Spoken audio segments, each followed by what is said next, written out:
कहते हैं कि शेख अहमद नाम के बुजुर्ग थे, सारी जिंदगी किसी को काम नहीं बताया, सारी जिंदगी बड़ी मुश्किलात आई, पर कभी अपनी जात पर सवाल का दरवाजा नहीं खोला। एक ऐसी मुश्किल आई कि जो हल ही नहीं होती थी।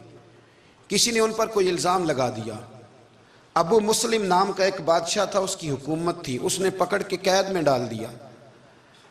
अब कैद में है, जुर्म लग गया है, फर्दे जुर्म आयद हो गई है, जेल में है।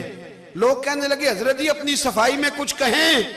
फरमाने लगे सारी जिंदगी बंदों से कुछ नहीं कहा, अल्लाह रसूल को पता है मैं बेगुनाह हूं, मुझे कहने की जरूरत नहीं। दाता गानी बख्श अली हजवेरी ने लिखा है, दाता साहब कहते हैं तू यकीन कामिल तो पैदा कर, तू ईमान तो पुख्ता कर।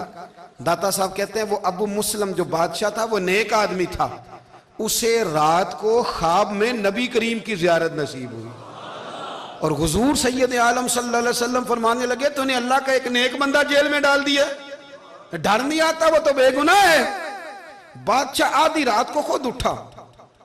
दादा साहब फरमाते हैं किसी गार्ड को नहीं भेजा, पुलिस वाले को नहीं भेजा, जेलर से नहीं, खुद गया, जाके जेल का दरवाजा खोला, दरवाजा खोल के उस दरवेश को आजाद किया। कहने लगा बाबा जाओ, मुझे पता चल गया बेगुनाह है। बाबा जी सलाम करके जाने लगे तो बादशाह फिर आगे आया, हाथ बांधे, हाथ चूमे, कहने लगा हुजूर आप बड़े नेक हैं, मेरे लिए कोई हुक्म हो तो बताइएगा, मेरे लायक को खिदमत हो तो बताइएगा। तो शेख अहमद फरमाने लगे तुझे अभी भी समझ नहीं आई, तुझे अभी भी नहीं समझ आई। कहने लगा हुजूर क्या? फरमाने लगे जो तहज्जुद के वक्त तुझे उठा के मुझे रिहा करने भेज सकते हैं वो मेरी कोई जरूरत बाकी रहने देंगे? मुझे कोई जरूरत पड़ेगी किसी और को कहने की? जो तहज्जुद के वक्त तुझे उठा के भेजते हैं कि जा खोल जाके दरवाजा, वो जरूरत रखेंगे मेरी?